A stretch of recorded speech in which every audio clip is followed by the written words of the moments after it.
उठो हिंद के प्रहरी अब, अपने वतन का सम्मान करो। भारत माँ की धरती से शिक्षा का उद्गार करो। भारत माँ की धरती से शिक्षा का उद्गार करो। हेलो एवरीवन, सो स्वागत है आप सभी का आपके अपने YouTube चैनल लक्ष्य चुनेंगे ज्ञान से YouTube चैनल पर। तो दोस्तों, सबसे पहले सभी दोस्तों को यानी कि आप सभी को मेरा प्यार भरा नमस्कार। तो दोस्तों, चलो आज की वीडियो कॉन्टेंट को शुरू करते हैं।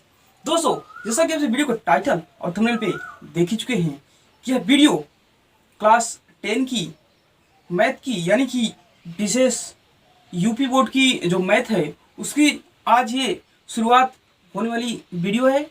दोस्तों, आज की इस वीडियो में हम लोग अपने इस बुक के पूरे चैप्टर का एनालिसिस करेंगे, यानी कि इस बुक के जो एनसीईआरटी बेस्ड या एनसीईआरटी की जो बुक है क्लास 10 की मैथ की, जो विशेष रूप से यूपी बोर्ड में लागू है, उसके चैप्टर के हम लोग एनालिसिस को देखेंगे, यानी कि किस चैप्टर में क्या है और कौन सा और कितने चैप्टर हैं इस बुक के अंदर पहले, ठीक है ना।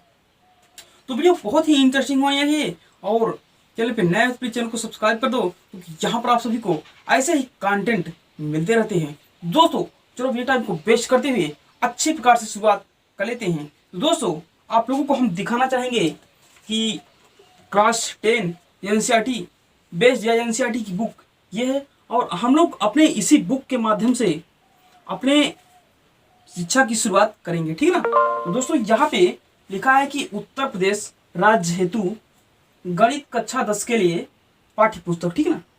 यहाँ पे इस तरह का है और आप लोगों को भी यही बुक परचेज कर लेना है, ठीक है ना। और फिर हम लोग अपने बैच का आगाज करते हैं, यानी कि अपनी शिक्षा की शुरुआत करते हैं और अपने चैप्टर को अच्छी प्रकार से कंप्लीट करेंगे, ठीक है ना। तो दोस्तों, चलो बिन टाइम को वेस्ट करते हुए आप लोगों को दिखा देते हैं कि कौन सा चैप्टर इस बुक के अंदर वाली, ठीक है ना। तो चलो, माता सरस्वती का नाम लेते हुए हम लोग आज से अपनी शिक्षा की शुरुआत करते हैं। सरस्वती मैया की जय। चलो शुरुआत करते हैं। तो दोस्तों, यहाँ पे हम लोग आ गए हैं अपने व्हाइट बोर्ड पे और यहाँ पे चैप्टर का डिस्कशन हुआ है और यहाँ पे देखते हैं किस प्रकार से है। दोस्तों, यहाँ पे है कक्षा 10 गणित विषय सूची, ठीक है ना। अब यहाँ पे विषय सूची के अंतर्गत दिया गया है कि आपके बुक के अंदर कौन कौन से चैप्टर उपस्थित है, ठीक है ना। देखो यहाँ पे दोस्तों, फर्स्ट नंबर पे वास्तविक संख्याएं, ठीक है ना। कौन से वास्तविक संख्याएं हैं? वास्तविक संख्याओं को दोस्तों आप लोग जानते होंगे कि जो परिमेय और अपरिमेय संख्याओं के मेल से बनती है, ठीक है ना, तो उनको बोलते हैं वास्तविक संख्याएं। और वास्तविक संख्याएं तो ये हुआ, ठीक है, लेकिन परिमेय संख्याएं किन से मिलकर बनती हैं, अपरिमेय संख्याएं किन से मिलकर बनती हैं, और यहाँ पे जो अपनी और अदर संख्याएं हैं, ठीक है ना, जैसे पूर्णांक संख्याएं हैं, पूर्ण संख्याएं हैं, प्राकृतिक संख्याएं वो कैसे बनती हैं, तो इन सबका डिस्कशन हम लोग इस चैप्टर के अंतर्गत पढ़ेंगे, ठीक है ना। वास्तविक संख्या के अंतर्गत हम लोग ये पढ़ेंगे, ठीक है ना, कि किस तरह से संख्याएं हैं। तो यहाँ पे अपना है फर्स्ट चैप्टर, और इस फर्स्ट चैप्टर के अंतर्गत देखा जाए तो यहाँ पे हम लोग देख सकते हैं कि इसके अंतर्गत फर्स्ट है भूमिका, इसके बाद है यूक्लिड विभाजन प्रमेय का अंक गणित की आधारभूत प्रमेय, अपरिमेय संख्याओं का पुनर्भ्रमण और परिमेय संख्याओं और उनके दशमलव प्रसारों का पुनर्भ्रमण, ठीक है ना। इसके बाद अपना सारांश आ जाता है। तो यहाँ पे अगर इसके अंतर्गत देखा जाए तो हमें कुल मिला के यहाँ पे 4 प्रश्नावलियों का अध्ययन करना है, ठीक है ना। इसके बाद यहाँ पे एक अपनी भूमिका निकल जाती है, इसके बाद एक सारांश, ठीक। तो यहाँ पे 4 प्रश्नावली इसके अंतर्गत डाली गई है। और यहाँ पे अगर दूसरे चैप्टर की बात की जाए, यानी कि दूसरे पार्ट की बात की जाए, तो दूसरा अपना आता है बहुपद, ठीक है ना। बहुपद को भी आप लोग जानते होंगे, ठीक है ना। जो संख्याएं होती हैं, यानी कि जो चर और अचर के रूप में व्यक्त की जाती हैं, जैसे रेखीय बहुपद हुआ, द्विपद बहुपद हुआ, ठीक है ना। तो इस प्रकार का जो बहुपद होता है, तो यहाँ पे उसका भी हम लोग इस सेकंड चैप्टर के अंतर्गत अध्ययन करेंगे। और यहाँ पे इसके अंतर्गत देखा जाए तो यहाँ इसके अंतर्गत हमें 3 प्रश्नावली को पढ़ना है, ठीक। यहाँ पे है बहुपद के शून्यंकों का ज्यामितीय अर्थ, इसके बाद किसी बहुपद के शून्यंकों और गुणांकों में संबंध, और बहुपद के लिए विभाजन एल्गोरिथम, ठीक। यहाँ पे इसके अंतर्गत हम 3 प्रश्नावली को पढ़ेंगे, ठीक है। और यहाँ पे एक भूमिका और सारांश निकल जाते हैं, ठीक। अब आते हैं अपने थर्ड चैप्टर में।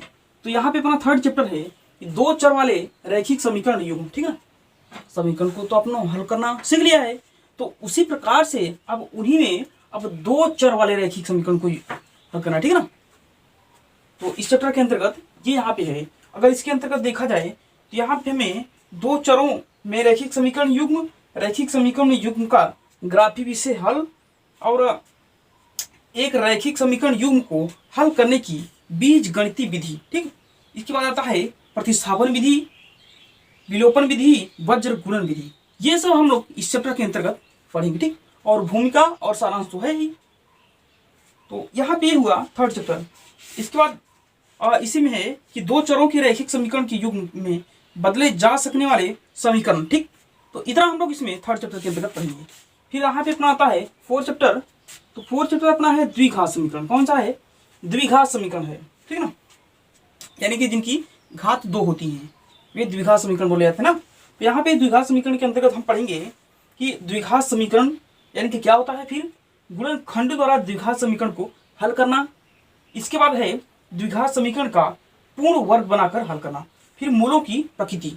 इसके अंतर्गत इतने हम यानी कि 4 एक्सरसाइज को कंप्लीट करेंगे। इसके बाद सारांश और भूमिका भी है इसी के अंदर, ठीक। तो यहाँ पे ये हुआ अपना 4 चैप्टर, ठीक ना। फिर अपना 5 चैप्टर है समांतर श्रेणियां, ठीक ना, ठीक।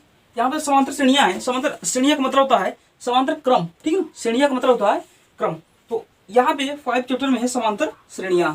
इसके अंतर्गत अगर देखेंगे तो भूमिका के बाद आता है समांतर श्रेणियां, एपी का यनवा पद, एपी के प्रथम यन पदों का योग, इसके बाद सारांश। तो इसके अंतर्गत इतना हम पढ़ेंगे। फिर अपना 6 चैप्टर है त्रिभुज, ठीक है ना। त्रिभुज तो आप लोग जानते होंगे, जिनकी 3 भुजाएं होती हैं उनको त्रिभुज बोलते हैं। तो त्रिभुज के अंतर्गत अगर देखा जाए तो यहाँ पे हम पढ़ेंगे भूमिका, समरूप आकृतियां, त्रिभुजों की समरूपता, त्रिभुजों की असमरूपता के लिए कसौटियां। इसके बाद है समरूप त्रिभुजों का क्षेत्रफल, पाइथागोरस प्रमेय। फिर इसके बाद अपना आयता है सारांश, ठीक। तो यहाँ पे 6 अपना त्रिभुज है, 7 है निर्देशांक ज्यामिति। क्या है? निर्देशांक ज्यामिति, ठीक है।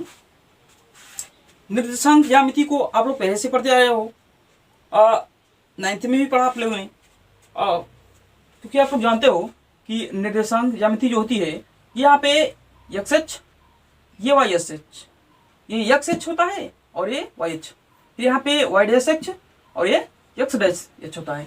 तो इस प्रकार से अपना ये कार्डिनल हुआ। तो इस कार्डिनल पे यानी कि इस कार्डिनल के माध्यम से हमें प्रश्नों को हल करना होता है, ठीक है। तो यहाँ पे इसके बारे में हम लोग पढ़ेंगे 7 चैप्टर में निर्देशांक ज्यामिति, ठीक।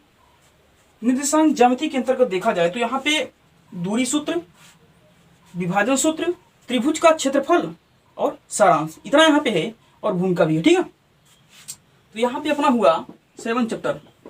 अगर अगले चैप्टर की बात की जाए, चैप्टर नंबर 8, तो चैप्टर नंबर 8 के अंतर्गत देखा जाए तो यहाँ पे है त्रिकोणमिति का परिचय, ठीक ना। क्या है? त्रिकोणमिति का परिचय। त्रिकोण तो आप जानते हो जिसके 3 कोण होते हैं और उनका मिति यानी कि मापना। तो यहाँ पे इसके अंतर्गत हम लोग पढ़ेंगे 8 चैप्टर के अंतर्गत, ठीक है ना। तो अगर 8 चैप्टर के अंतर्गत देखोगे तो भूमिका के बाद आता है त्रिकोणमिति अनुपात, कुछ विशिष्ट कोणों के त्रिकोणमिति अनुपात, पूरक कोणों के त्रिकोणमिति अनुपात, त्रिकोणमिति सर्वसमीकरण और सारांश, इतना हम लोग यहाँ पे पढ़ेंगे, ठीक है, 8 चैप्टर के अंतर्गत। फिर अपना आता है 9 चैप्टर। तो 9 चैप्टर है त्रिकोणमिति के कुछ अनुप्रयोग, ठीक है। यहाँ पे 9 चैप्टर के अंतर्गत हम लोग पढ़ेंगे त्रिकोणमिति के कुछ अनुप्रयोग। यहाँ पे हम लोग 8 चैप्टर के अंतर्गत त्रिकोणमिति के परिचय के बारे में पढ़ेंगे और इसके बाद यहाँ पे उसके कुछ अनुप्रयोग 9 चैप्टर में पढ़ेंगे, ठीक। 9 चैप्टर के अंतर्गत यहाँ पे भूमिका, ऊंचाई और दूरियां और सारांश, इतना पढ़ना है। फिर आता है अपना 10 चैप्टर। 10 चैप्टर के अंतर्गत है अपना वृत्त, ठीक है ना। वृत्त आप लोग जानते होंगे। अब यहाँ पे गोला और वृत्त में अंतर है दोस्तों। हम गोले और अंतर और वृत्त में भी भेद करके बताएंगे, ठीक है ना, जब इसको पढ़ाएंगे, ठीक है। क्योंकि गोला जो होता है वो हर तरह से गोल होता है, जबकि वृत्त का केवल एक पृष्ठ गोल होना आवश्यक है, ठीक है ना। तो यहाँ पे वृत्त है। तो वृत्त के अंतर्गत हम लोग क्या करेंगे? वृत्त के अंतर्गत हम लोग वृत्त की स्पर्श रेखा, एक बिंदु से एक वृत्त पर स्पर्श रेखा की संख्या, इतना हम लोग पढ़ेंगे और सारांश। हालांकि सारांश तो पढ़ना कुछ नहीं है, तो सारांश मतलब कि उसका सार दिया जाता है उस चैप्टर का, ठीक है ना। तो उसको तो आप लोग अपने से पढ़ सकते हो, उससे मतलब कोई मतलब नहीं है। आप लोग सूत्र वगैरह उसमें रहता है, उसको आप लोग देख लीजिएगा, ठीक है। तो चलो यहाँ पे अगला देखते हैं 11वां चैप्टर था रचनाएं।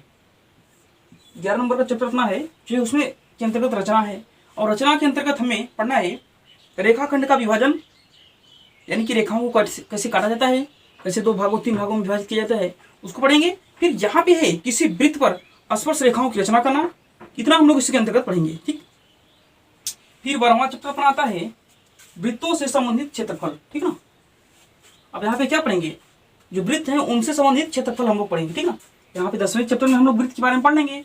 फिर 12वें चैप्टर जो होता है तो उसमें हम वृत्तों से संबंधित क्षेत्रफल, ठीक ना, इसके अनुप्रयोग के बारे में यहाँ पढ़ेंगे। ठीक, जैसे यहाँ पे था कि 8वां त्रिकोणमिति का परिचय था, इसमें त्रिकोणमिति के कुछ अनुप्रयोग थे 9वें में, तो यहाँ पे 10वें में हो गया है अपना वृत्त, और 12वें में हुआ वृत्त से संबंधित क्षेत्रफल। ठीक है, तो इस प्रकार से यहाँ पे है।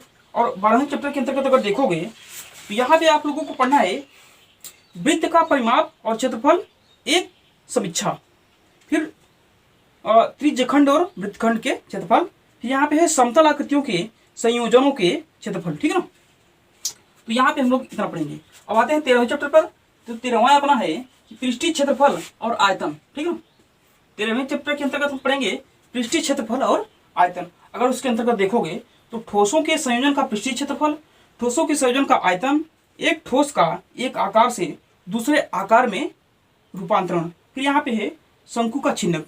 तो इतना यहाँ पे हमें पढ़ना है 13वें चैप्टर के अंतर्गत। अब यहाँ पे 14वें की बात करते हैं, तो यहाँ पे है सांख्यिकी। ठीक है ना, सांख्यिकी के अंतर्गत आप लोग पढ़ोगे वर्गीकृत आंकड़ों का माध्य, फिर यहाँ पे है वर्गीकृत आंकड़ों का बहुलक, इसके बाद आता है वर्गीकृत आंकड़ों का माध्यक, फिर यहाँ पे है संचयी बारंबारता बंटन का आलेखी निरूपण। तो इतना हमें तो पढ़ना है 14वें चैप्टर के अंतर्गत। फिर यहाँ पे 15वां है प्रायिकता। क्या है प्रायिकता? प्रायिकता तो आप लोग सीख के आए हो क्लास 9 से ही, ठीक है ना, यानी कि सिक्कों को उछालना, हेड और टेल को समझना उसको। तो यहाँ पे अपना है ये 15वें चैप्टर के अंतर्गत। इसके अंतर्गत हम लोग क्या क्या पढ़ेंगे, प्रायिकता एक सैद्धांतिक दृष्टिकोण। ठीक है ना, यहाँ पे एक एक्सरसाइज है, इसको पढ़ना है। ठीक, तो दोस्तों इस प्रकार से यहाँ पे अपने चैप्टर का डिस्कशन है। ठीक है, तो हमें उम्मीद है कि आप लोग बिल्कुल अच्छे प्रकार से अपने ये चैप्टर का डिस्कशन को देख लिए होंगे, और आप लोग बिल्कुल अच्छी प्रकार से अब अपने अपने के लिए बुक ले लीजिए और अच्छे प्रकार से मेरे साथ जुड़ जाइए क्लास 10 की मैथ की कंप्लीट करने में। ठीक है ना, तो हमें उम्मीद है कि आज का वीडियो बहुत ही पसंद आया होगा, और वीडियो पसंद आया तो वीडियो को जरूर लाइक करें, और प्लीज चैनल को जरूर सब्सक्राइब करें, और वीडियो को जरूर शेयर करें दोस्तों। ठीक है ना, तो बस आज की वीडियो को यहीं तक रखते हैं। अब अगले वीडियो में हम लोग चलेंगे अपने चैप्टर 1 से वास्तविक संख्याएं। ठीक है ना, यहाँ से शुरुआत करेंगे। तो यहाँ पे हम लोगों ने आज की इस चैप्टर में, यानी कि आज की इस वीडियो में चैप्टर का डिस्कशन देखा। ठीक है ना, तो चलो दोस्तों ठीक है, आज इतने पर ही रखते हैं, और अगली बार हम मिलेंगे अपने एक नए यानी कि पहले चैप्टर से, जो कि है वास्तविक संख्या। ठीक है ना, तो ठीक है दोस्तों, आज की वीडियो को यहीं तक रखना चाहते हैं। आज का वीडियो कैसा लगा हमें कमेंट बॉक्स में जरूर बताइए, और वीडियो पसंद आए वीडियो को लाइक करें, और प्लीज चैनल को जरूर सब्सक्राइब करें, और वीडियो को शेयर करना ना भूलें। थैंक यू दोस्तों, नमस्कार।